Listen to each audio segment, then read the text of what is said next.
এখন আমরা যে 17 জনের কথা বলছি এরা শিশু। এখানে একটা ব্যাপার বলা ভালো যে এখানে এখন পর্যন্ত 7টি লাশ, এই 17 জনের মধ্যে 7 জনের কিন্তু এখনো শনাক্তকরণ করা যায়নি। এটা অ্যাবসলিউটলি দেহাবশেষ।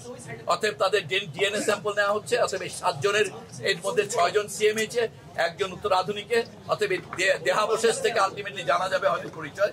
এখন এটা বলা কঠিন, তবে আমরা ধারণা করছি তারা সবাই হয়তো ঠিক হবে।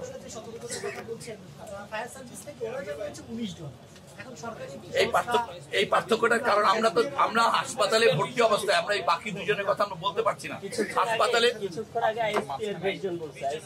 কিন্তু আমাদের কাছে যেটুকু আছে আমি সেজন্য বলেছি এই সংখ্যাটা পিরাপিরির চাইতে এটা কিন্তু একেবারে ইনজুরি। আমরা বলেছি ভর্তি রোগী, বারবার এই সংখ্যাগুলো দিয়ে এই প্রশ্নটা সেদিন আলোচনার শুরুতে একটা কথা বলেছিলাম। আসলে সংখ্যার ক্ষেত্রে পার্থক্য হচ্ছে, কারণ এখনো 3-4টা সংস্থা বসে আমরা এটা কনফার্ম করছি না। যেমন আমরা যদি বলি পাইলটের মৃত্যু, এটা আমরা অন্তর্ভুক্ত করে বলি না।